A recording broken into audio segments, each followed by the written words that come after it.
karahawakato abafarisayo nabo bamwambitse inzogera kugira ngo ntazongere rwose kuba mu mudugudu.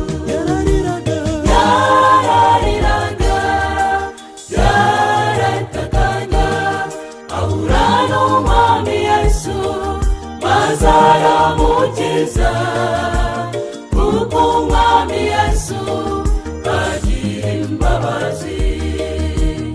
Uwo yakizaga wese ahimbaza Imana.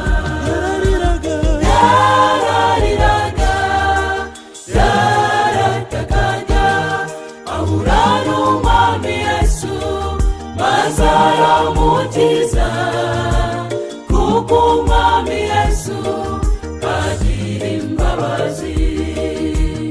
Uwo yakizaga wese ahimbaza Imana.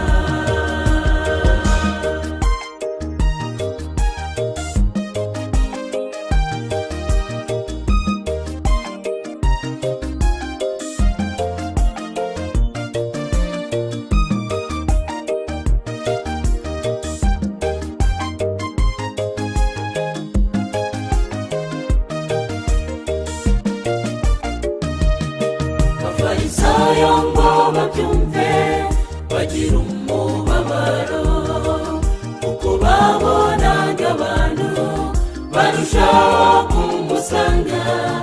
Abo yagiriye neza banywa amazi yo mu ruhu yuko umukiza akiza indwara zananiranye.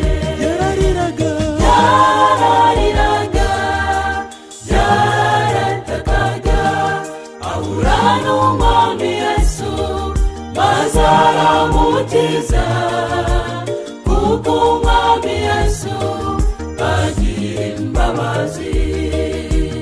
Uwo yakizaga wese ahimbaza Imana.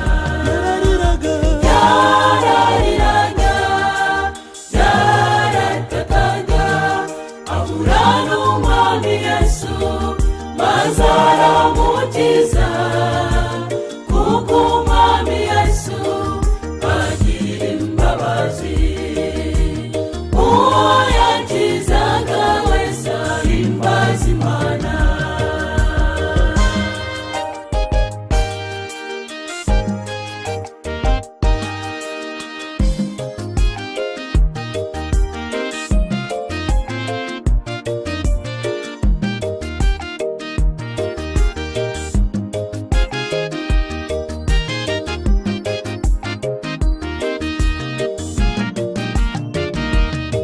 Umaze kumenya ko Yesu ariwe mwami ukiza, reka guhisha ibyo bibembe bigira intungane mu bandi.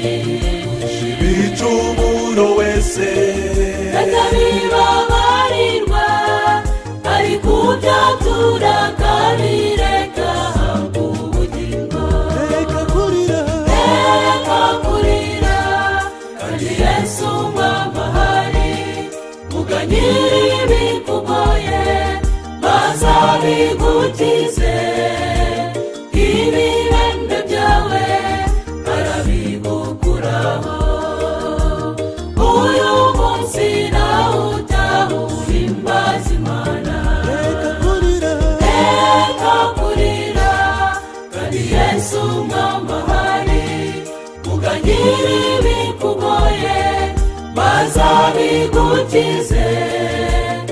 Ibibembe byawe arabigukuraho, uyu munsi nawe utaha uhimbaza Imana.